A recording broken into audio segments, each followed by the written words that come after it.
This video is brought to you by Squarespace. This time of year feels cozy for a lot of reasons. The decorations and general whimsical ambiance, the dinners and quality time with friends and family and loved ones. But I, probably like most of you food-driven creatures, the coziest part of the season for me is a little treat. So I decided what better a subject matter to base this month's character design video around than a cozy little treat. There's a lot of competition when it comes to the aesthetics of the cozy little treats. There's so many options: vintage candies, endless cookies, and baked goods. And don't even get me started on the many hot beverages. It was hard to narrow down which little treats I was going to personify this time around, but I finally narrowed it down to a list. And the goodies I decided on are candy canes, gingerbread cookies, sugar cookies, and of course, hot cocoa. Who can resist a little hot chocolate? Whenever I make these videos, I also usually have a key archetype that I'm trying to turn the characters into, like witches or fairies. It's usually fantasy themed, something along those lines. This video's archetype is admittedly a little bit more difficult to put a label on, but like, I guess I'm generally just going for folklore characters. Some kind of characters that would have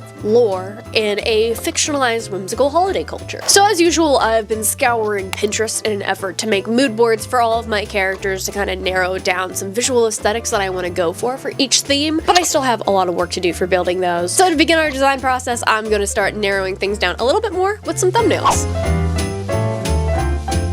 So admittedly, I was a little head empty going into the thumbnails here. It's the end of the year. I'm a little bit burned out. So sometimes whenever I go into thumbnails, I have a pretty clear image in my head of the characters that I want to go for based on the boards I've already built. This was not one of those times. I had a very loose concept of the direction I wanted to go in for the hot cocoa character and the candy cane character. Basically, I wanted to go jester vibes for the candy cane, and for hot cocoa, I wanted a dress that kind of looks like a cup of hot cocoa spilling out. So I had starting points for those characters and the visual representation of them. And for some reason, I struggled a lot more with the gingerbread and sugar cookies. I have absolutely no idea why, but here I kind of just messed around and felt it out based on the boards that I had built. Working in color helped a ton for this. This is one of the biggest reasons why I do colored thumbnails to begin with. It's just great for visualization and a lot better at helping me narrow down a design direction than just a sketchy thumbnail, in my opinion. Struggling aside, I was pretty happy with these by the end, so from here I did decide to go into design phase. But before we officially get into it, what's that in that suspiciously square-shaped gift box? Could it be? This video sponsors Squarespace. As we're nearing the end of 2025, I'm sure a lot of you are thinking about how to take your art to the next level or how to take your small business to the next step. And if you don't have a website or a portfolio already, acquiring one of those is definitely a solid next step. And both building and maintaining a website is made super easy with Squarespace. You can start off building your site with one of their professionally designed, fully customizable website templates that cater to a bunch of different niches so that you can get close to the type of genre you're going for. And from there, you can fully customize it with your personal branding, from website graphics to text choices and site colors to even more specific things like website layout, widgets for advertising products, embedded videos. And all of this is super easy to do with their very intuitive drag and drop website builder, Fluid Engine. But beyond just design, Squarespace is also great at all of the other things you would need to do with a website, like selling things or connecting with your audience. You connect more with your audience by sending out newsletters or email campaigns. You can even sell private memberships to offer exclusive content to your audience. And their e-commerce platform that can be hosted right alongside your website accommodates every kind of seller there possibly is, whether you sell physical goods, digital content, your services, or if you sell in person at festivals or conventions using a Square Reader. So if you want to add more of a professional touch with a portfolio or website in 2026, you can head to squarespace.com for a free trial, and when you're ready to launch your site, you can head to squarespace.com/pricklyalpaca to save 10% off your first purchase of a website or domain. Thank you so much as always to Squarespace for sponsoring the channel. Now let's get designing.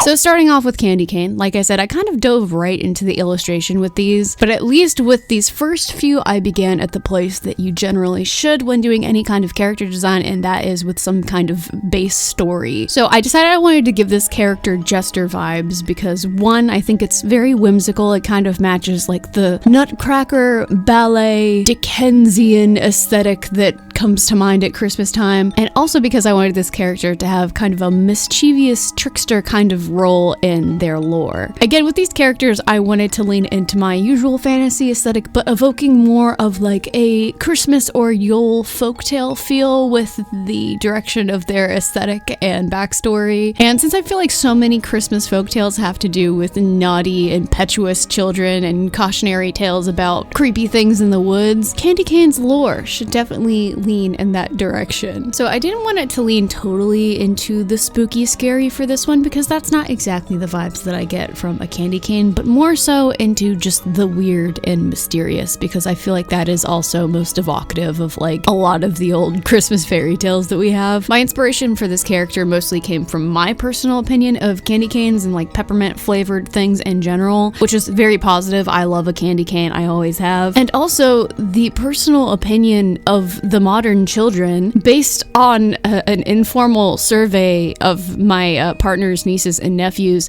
They're not really into these things. They think they're gross. Obviously, you know, small sample size, it's not going to reflect all of the children, but it kind of got me thinking how peppermint is a bit of a strong flavor for children. It's a bit of an acquired taste. It's a little aggressive on the palate for the most part. So I kind of felt that candy cane as like a spirit or a holiday influence would maybe appeal most to, you know, the weirder kids, or at least kids that are a little bit more open-minded or imaginative. Specifically those who actually do like candy canes. I feel like this character could appear as an imaginary friend type to children who appreciate her symbol and are open-minded enough to like conjure her spirit. So I guess this wouldn't even be limited to children, but like you have to believe in her somehow to conjure her jester spirit. And I feel like this character would appear to people and tell them silly jokes and teach them pranks and execute pranks on unsuspecting victims. And most importantly, she would teach and encourage you to turn your candy cane into a shiv. Comment below if you are a youth that turned your candy canes into a shiv. Apparently the modern children do not know to do this, which is probably a good thing, but I don't want this to become a lost art. Anyways, I didn't want to make her too disturbing, but in the spirit of spooky Christmas, I do think she would start by appearing to you in your dreams, and if your interactions were positive, then she would start showing up at the end of your hallways in your home, and then eventually you could actually converse with her like an imaginary friend that you can see,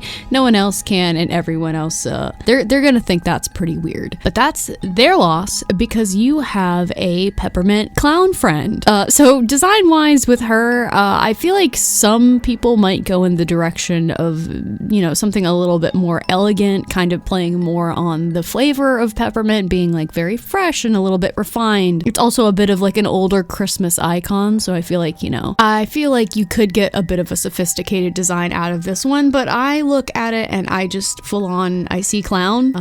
I see intensity and chaos. It's just the contrast of the colors and the shape of it all, you know. I feel like the cane shape, you know, it's very active. So immediately I saw the actual shape of the candy cane and I was like, I could use that to make some kind of weird jester hat. So that was kind of the basis for the design, and I followed from there. Since she is, you know, a friend and a clown, I didn't want to make her look like totally terrifying in her appearance or anything. I wanted to have some like very inviting motifs, because she's not malicious, you know. She just will come to you in your dreams. Normal things. Cats do that to me all the time. So I kind of started out by giving her a jester hat a bit more of a heart-shaped motif, because that's also something I saw all over Pinterest, people taking candy canes and like putting them together to make a little heart shape. So I wanted to use that as the basis for the shape, make them super long to reflect the total length of a candy cane. And then I, you know, continued using that heart motif in a lot of areas of the design. The upper body of the torso kind of has that heart shape to it, as do the pantaloons or the trunk hose. I don't remember what they're called right now. But, you know, I had to give her obligatory poofy clown pants, but, you know, the short kind. And I also wanted to make her very lengthy and agile, once again reflecting that long oblong shape of a candy cane.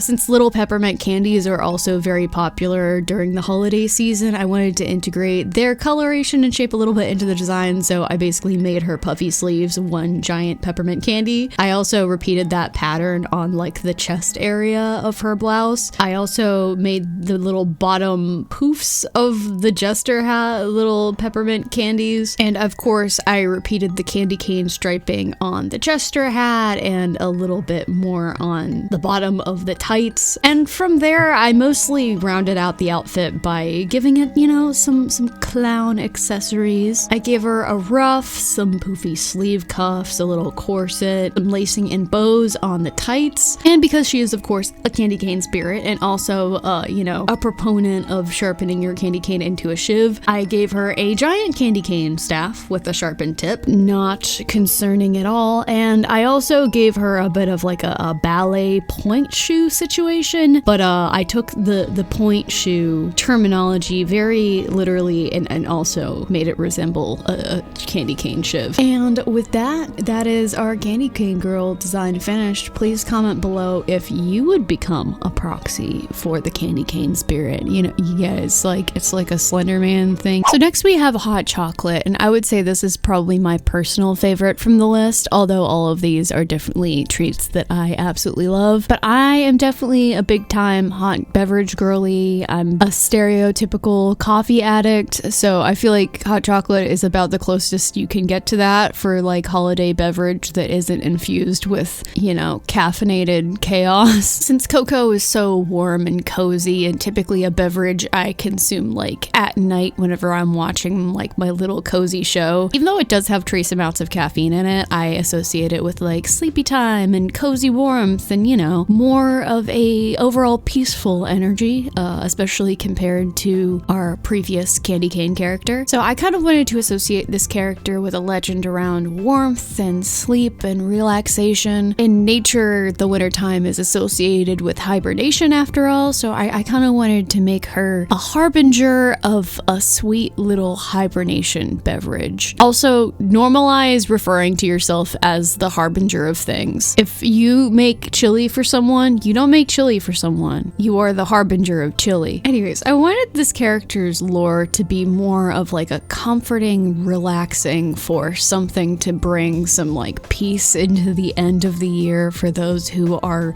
weary and frazzled and losing it. Things towards the end of the year, because of the holiday season, can often be like really crazy and hectic to begin with. So a spirit that kind of just like calms the nerves and chills you out. Basically, I want hot cocoa spirit to be sort of like a minor little nap deity. She warms you up, she relaxes you, but I also think this is like one of those things where if you really do summon her, the trade-off is you're gonna have some strange dreams. Like there's always that food that you have that you really love. I don't know if this is just like a me thing. I feel like I've heard anecdotal evidence that other people experience this, but sometimes you eat something and you always get weird dreams from eating it. Please tell me I'm not alone in this. So even though it's like a positive experience and you enjoyed consuming the food or beverage and you have a restful sleep, you just wake up and go, what was that? Hello? And I think you would also encounter our hot cocoa spirit in those dreams. And I feel like she would just maybe tell you something that seems really mysterious and cryptic in the dream, but you wake up and you go,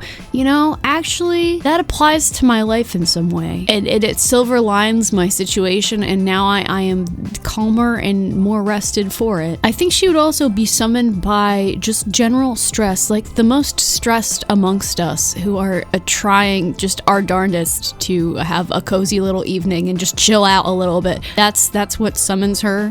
That and the consumption of hot cocoa, that is a strict part of the ritual that is required to summon her. Those are the people that she's going to appear to. And I'll also add that the sleep is one of those sleeps where you wake up and you feel like you've been asleep for like several days, and you almost have, because it's one of those times where you sleep 12 hours and you're like, what happened? Why did I do that? I think this character mostly appears to and affects adults because obviously it's going to be the most frazzled demographic, but I think, you know, she could also have an influence on children who just like refuse to go to bed. There might be like a separate little ritual for that though, you know. You'll see this a little bit more towards the finishing of the illustration, but it's not just her you summon. I think for me personally, I like to have little marshmallows in my hot chocolate, and I think that they are, you know, very intertwined with the iconography of hot chocolate. So I also gave her some little marshmallow sheep companions to both, you know, reflect the fluffiness of a marshmallow and their shape, and also to lull you off to a really good deep sleep, you know, the counting sheep of it all. So getting a little bit more into her visual design, like I said, my jumping off point for this character was kind of creating a dress that looks like a spilling cup of cocoa, just because I was on Pinterest and I saw some other like characters with similar vibes. I thought that it would be a really fun silhouette for her. So in addition to that, I kind of wanted to just pair her with a lot of warm things. I wanted her to look very insulated, very cozy, and I also wanted her to strike more of like a round, inviting silhouette. But once I got into the actual illustration, things also, you know, changed a lot in terms of details. I'm not gonna lie, this one, I was on the struggle bus a little bit, especially in regards to her face. I don't know why. Once in a while, I will make a thumbnail drawing a little too detailed. I will get very attached to the way I drew a character's face, and then whenever I get into the actual illustration process, the vibe just does not match the original vibe of the character's face. So there are several paint overs of this character's face in the time lapse, and I was gonna take some of them out that I didn't use because I was just like, this is kind of just dead air, but also I feel like the struggle is important to share sometimes. So I left it in, and I think the progression does end with the best kind of stylized face for this type of character. I was really trying to get across like a drowsier, sleepy, softer kind of look for the character's face, and I was just using the wrong shapes at first in order to do that. But getting back to the outfit, like I said, the dress is kind of just like a curvy mermaid silhouette, kind of looking like a cup of cocoa spilling out, with the bottom being like a little bit frothier, like you made your cocoa with milk, so you got some froth and bubbles on top. I also gave her several capelets on the upper part of her body to kind of keep her shoulders warm and everything, even though I made the dress a bit more of an off the shoulder number. And I also made the layers of the capelets different colors, like maybe one is more of a milk chocolate hot cocoa and the other one's more of like a dark chocolate hot cocoa. I also tried to render the dress itself to look kind of swirly and fancy, sort of resembling a cinnamon stick, and I also repeated that cinnamon stick motif in her staff because again, when you're making like a really aesthetic looking cup of cocoa, that's something that I feel like is always there. You got like a little cinnamon stick, or you've got like, you know, something sticking out, and I thought that the staff design would also be very fitting because she's like a little cocoa shepherd too. I don't know, I thought it was cute. I also used lots of white fur trim in this design to both reflect the color of marshmallows and hot cocoa, and also whipped cream, because again, that's another like little tasty treat that some people have on top of their hot cocoa. I gave her little ear muffs with the marshmallow motif. The ties of her capelets have little marshmallows, and she's just got like a bunch of little marshmallows around the bottom of her design. I feel like they're less a part of the dress and more so floating around it, almost defying gravity and having more of like that dreamlike feel. Her hair is also something that I struggled with a lot, just because I wanted to make it mostly brown, again, because you know, hot cocoa colors and all, but I also wanted it to have like some color variation in there just to make it look more interesting. And I had these ideas to do these like cream colored face framing pieces, again, to bring some of the rest of the color palette in there and harken back to marshmallows and froth and such. And I do like the way this looks, but like I said, I had a lot of trouble making it work just because of me, and I was just not having a great art week whenever I was working on this. But an element I did add later on was making her hair a lot longer than it was initially, just because I wanted to integrate the idea of having like chocolate syrup somewhere in this design, because once again, big hot cocoa condiment. And I didn't want to have too many strands of hair flowing over the front of her design because it just looks kind of messy and unintentional. So I tried to show it with the back part of her design, those long hair strands just flowing down to the ground behind her. I also tried to make it look like, you know, there's maybe some puddles of chocolate sauce at the bottom there. And speaking of hot cocoa condiments, I also tried to add some like cinnamon sprinkled detail to parts of her capelet. That's another hot chocolate condiment that I'm a big fan of. And throughout design, I was also really trying to make a cool silhouette element work with the top of her head because it was just feeling a little empty. So I also added like 2 little marshmallow space buns, which feel a little redundant to the earmuffs, but I ultimately decided that I don't care, and I thought it was cute. Towards the end of the illustration process, I also decided the pose was a little bit too boring and I wanted it to be a little bit more relevant, so I changed it to a pose where she's kind of like blowing fairy dust towards you to lull you into a deep sleep, but more realistically, this would just be like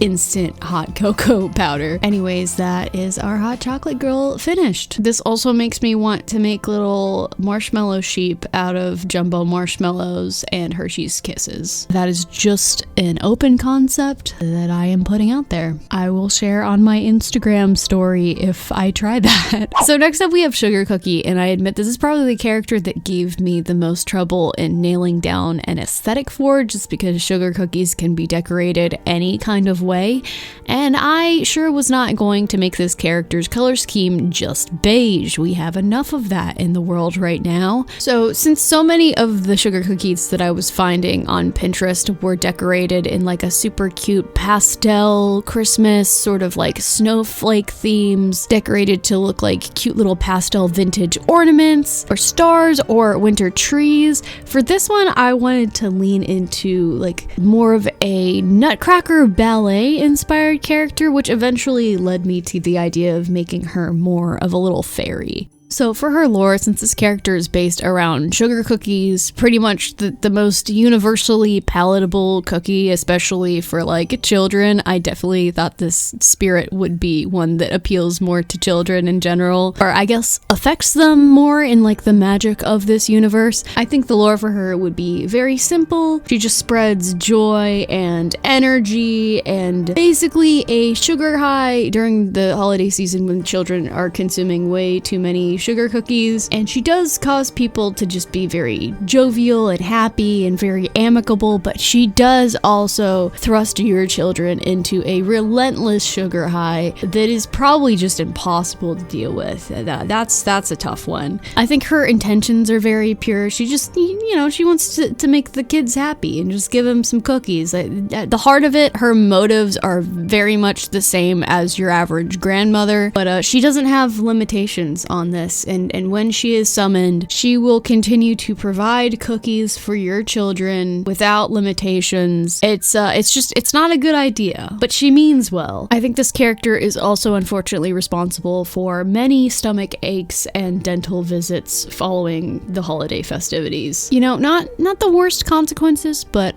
it could be better. I think the caveat to this Christmas spirit is that it does take a very specific set of rituals in order to summon her. This is such a positive character that I wanted to give some aspect of her lore a bit more of a spookier vibe, and I also kind of wanted it to be inspired by other spooky rituals that children do, like Bloody Mary or the Midnight Man, but instead of summoning like a demon or an eldritch horror, you're just like trying to get more cookies. Like your buddies at school are like, hey, I hear if we do this, we can basically get unlimited cookies. I don't know about you, but as a very food-driven individual, I'm way more likely to have tried that than one of the other ones. But you know, that's just me. Anyway, so I think the ritual would basically be that you have to sprinkle sugar in a bunch of various locations, and then you also have to leave cookies out for her as an offering, similar that you have to do with the red gentleman. So in theory, I think it would be a bit of a reversal of using salt to ward off evil spirits. Instead, you are using sugar to invite a nice, well-intentioned spirit in to give you cookies. So basically sprinkling sugar like in your lawn or in your sidewalk, like you've got to lead her in somehow, and then leaving a little line of sugar at like the base of your door in your windows or something like that. Also, disclaimer, I have no idea if that is actually a ritual for something that exists IRL or if it's used for anything. I just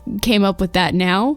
If it is already a thing, first of all, what is it? Because I'm a curious person. Second of all, definitely don't try this. Anyways, design-wise, like I said, I definitely wanted to lean into both a ballet kind of nutcracker Christmas aesthetic and also a fairy aesthetic for this. So for both of these aesthetics, I largely used snowflake shapes to kind of tie everything together and still make it look kind of festive, holiday season-esque, while like trying to maintain those two connections and more of that fantasy aesthetic going on. So of course, since this is a little bit ballet inspired, I decided to give her a tutu. I also wanted to use that as a main shape since it's round to kind of reflect the shape of a cookie, even though sugar cookies come in a variety of sizes, many of them are still round. And I also wanted to use that as kind of a base shape to contain some other patterns and designs in. So within the tutu shape, I added some snowflake motifs. For the rest of the costume, I kept it mostly ballet inspired, but I also leaned a little bit more into high fantasy. I gave her an off-the-shoulder bodice situation with a neckline that also has some snowflake motifs going on. I gave her a similar matching snowflake collar, and I also gave her some poofy tiered sleeves that have more of a fantasy situation going on, and I tried to make some of the poofs look a little bit like piped icing. I don't know exactly how successful that was, but that was the thought process going in. I also made the tutu shape itself more of that like flat ruffly shape that I see from time to time, and later on in the illustration I also rendered that out to try and make it look more like icing as well. For the fairy wings, I immediately knew I wanted to use a snowflake shape as the basis for those, so I messed around a lot with I based most of the shape off of your standard butterfly inspired fairy wing, but then I added cutouts to make the shape resemble a snowflake a little bit more, and then also added lots of details to the inside of them to make them look a little bit more like icing on a cookie. I brought a lot more detail in with the hair and other accessories. I wanted to give her a cool headpiece that again looks like a snowflake, but also kind of, you know, gives that cookie vibe. I don't know if she's got literal cookies sticking out of her hair, but I just wanted to make her hairdo and most of her costume look edible and delicious, like it's made with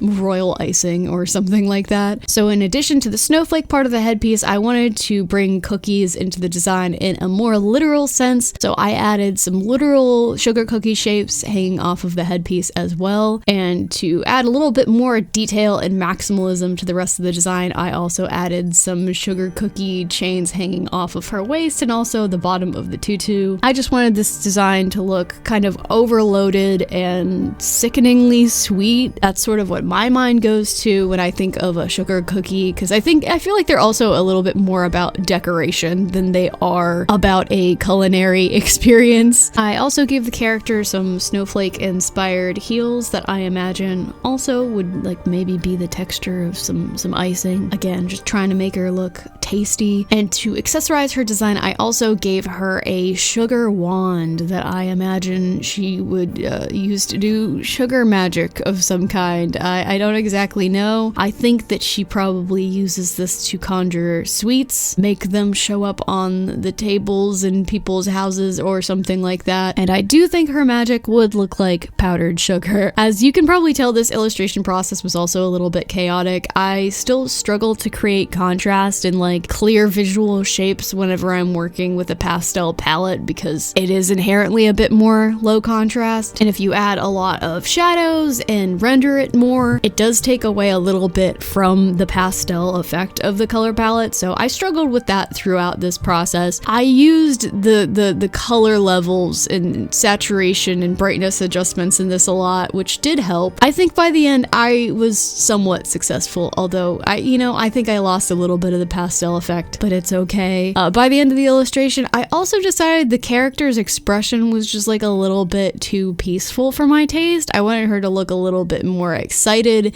and a little bit more wild, kind of reflecting the energy that she brings to the function. So in a long series of paint overs where by the end I still don't know if I am entirely satisfied. I did give her a much more enthusiastic, almost crazed expression, as if she herself is probably on some kind of sugar high. I don't know, she's probably got that like 5 cookie type of personality. So last up we have Gingerbread, and she is last because this one definitely gave me the most problems just at the beginning trying to determine any kind of visual direction, because you can go in a lot of different directions with this type of character design. I have gingerbread little fellas to use as inspiration, gingerbread houses, other types of gingerbread cookies, and I wanted to kind of pull all of those points of inspiration into one and not just limit myself to houses or cookies individually. I want her to be kind of the spirit of gingerbread in general and all of the forms that it can take. But I obviously for this one did end up pulling most from the aesthetics of gingerbread houses and gingerbread men. So lore-wise for this character, I kind of had the concept going into this that she's the mother of gingerbread, and she gives her little gingerbread fellas a place to live in gingerbread houses somewhere. Since gingerbread is often used to create what is essentially like food sculpture, I kind of like to think that she likes to bring her food sculpture creations to life, or give life to the creations of others. And I don't know, I feel like this one gets a little weird. I think this character might get a little offended by the consumption of gingerbread, specifically humanoid gingerbread cookies, because she's their mother. She views them as, you know, her creation. She wants to give them life.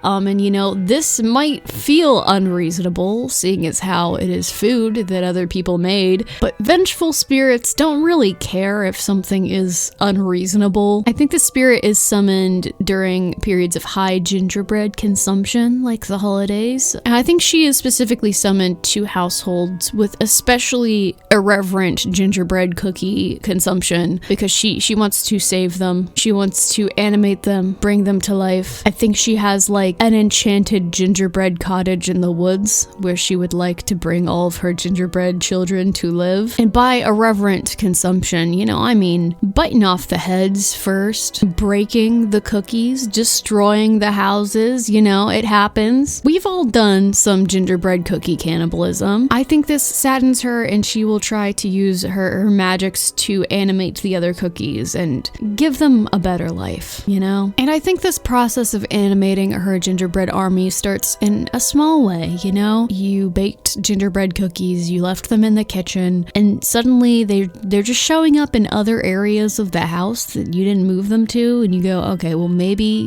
it was my partner, maybe it was the kids. But then you're finding them in progressively weirder places. They're at the bottom of your closet, they're in the bathroom. It feels like they're slowly watching you, but that feels just so irrational and ridiculous. What's worse, it feels like they're getting bigger. Maybe you think you see them watching you out of the corner of your eye, and you look and they're not there, and you think you're going insane. You probably are. You don't pay a lot of attention to it. Eventually the holiday season passes, you forget about it, you take down all the decorations, but one day you notice after the holidays that your new neighbors still have their decorations up, and you can't be too sure because you always see your neighbors from far away, but there's something so familiar about the smile they have and the way they look at you. It's friendly, but something about it just doesn't quite seem human. Am I implying that your new gingerbread neighbors slowly watched you in your home to learn and mimic your human behavior, and eventually used vengeful holiday magic to transform into a loose imitation of a human skin bag and moved in next door? Maybe. To add to the spooky undertones of this one, I do think if you are performing acts of gingerbread cookie violence and like biting the heads off and such, you will begin seeing this gingerbread lady outside your windows in the middle of the night, just with an angry scowl across her face, just judging you, so disappointed in you. But she doesn't really hurt you, she just freaks you out and turns your gingerbread cookies into her homunculus children. Anyways, getting into the design, like I said, I did struggle a lot with this character visually, but overall I wanted her to mostly have friendly gingerbread deity vibes.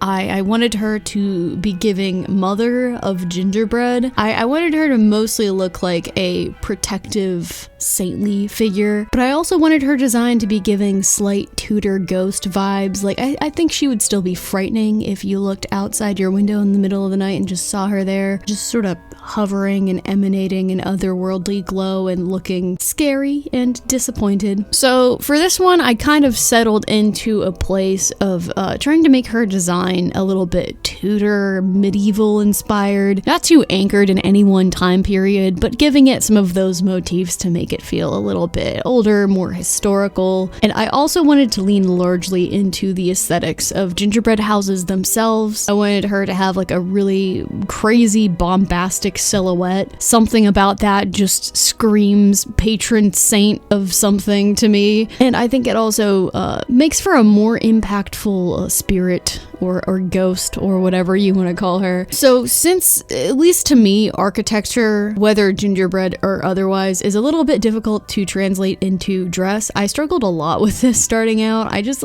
could not get to a happy spot. But ultimately, I tried to settle in a place that feels like a grand gown that is sort of inspired by some of the shapes and general construction of a house without leaning too much into right angles, literal architecture, etc.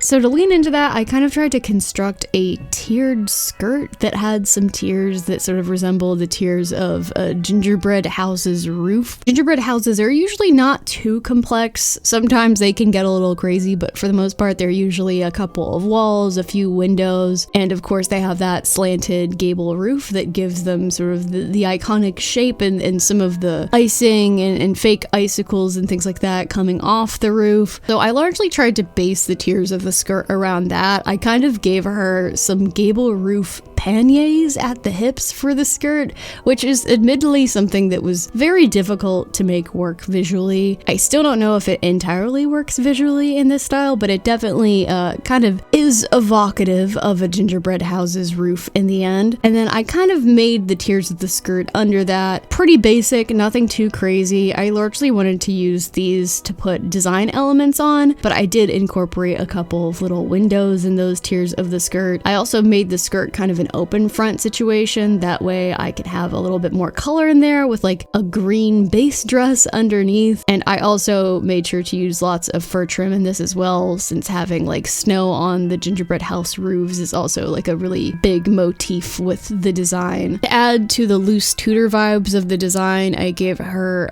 those beaded poofy sleeves, and I added a couple of tiers to that to make the design look a little bit more whimsical and give it more of a complex shape. I also added some long fur trimmed sleeve drapes at the end to add to the whimsy and add a bit more of a regal vibe to the design. I also added a simple bodice that I could throw a few gingerbread decorations on, as well as a little apron that has some little gingerbread men on there in addition to some gingerbread icing and snowflakes and things like that. Another big component to this design was the hair. I just kind of got it in my head that I wanted to give her like a long, super complicated braid that was like very high fantasy inspired, sort of impossible looking, just to add, again, a bit more of a regal feel to her design. But this braided texture in her hair is also something that I just visually associate with gingerbread and folk costumes in general. I also added some little pearls and barrettes braided into this to add a little bit more of that high fantasy touch to everything. I also gave her some pretty red embroidered boots to add to the folk costume vibes of this as well. But by far the most difficult part of this design to execute was this headpiece that I was trying to work out. A bunch of different headpieces like coifs and hoods and hennins, I never know if I'm saying that right, are also like super popular throughout medieval and Renaissance history, so I wanted to throw a similar weird headdress in there, and I mostly wanted to do this just so I can play around more with that like gable roof shape, give her more of a striking silhouette. And again, I'm giving this character a little bit more of a saintly vibe, so I felt an elaborate headpiece would add to that a little bit. So I kind of gave this like a shape that is of like 3 intersecting gables. I gave the gables a little bit of that like snow icing trim and detail going on. And to add to that saintly feel and like the architecture vibes, I also added a couple of star-like spires sticking out from the back of it. It's a very weird headpiece, but I think it does generally get my point across and make her silhouette just a little bit more interesting. I also added a veil coming off the back of this to again give her more of a grand silhouette, and also because I wanted to illuminate the like star elements at the back of this like weird headpiece hood thing. So that illumination kind of made the veil glow and again gave her a bit of a halo effect. I also added a bunch of glow all over this illustration to some of the areas that I thought looked like little windows. I added some glow to the inside of her sleeve. She really is ultimately just the patron saint and protector of all gingerbread folk. And finally, to like really illustrate this and illustrate the fact that she basically makes like little gingerbread homunculi, I gave her a little line of young gingerbread minions that she is using her magics on to foster into creepy gingerbread humans. I definitely love how this illustration out of context looks very wholesome and cute and uplifting, and then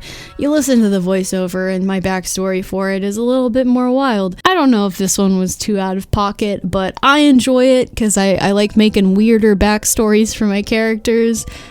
So with that, our gingerbread lady is all done, and always remember, eat your gingerbread folks with respect. Don't bite their heads off. You might summon a vengeful spirit. And with that, here are all of our finished holiday spirits. I hope you guys liked them and enjoyed this design process. Definitely please comment below which of these spirits you are most likely to invite into your home. Also, do tell me which you are most likely to kiss if you were paired up with them in like a Hallmark movie situation, a la that weird snowman one where the snowman comes to life. And if you're not into women, well, that's just too bad. Pick one. Also, sorry I just drew all women for this video. It's the end of the year. I'm tired. I wanted to draw pretty ladies and stay in my comfy safe zone for this particular video, so I hope you guys didn't mind. I was also definitely a little bit art blocked during the process of this video, so honestly, we're lucky these designs turned out as well as they did. I am actually pretty satisfied with them and the little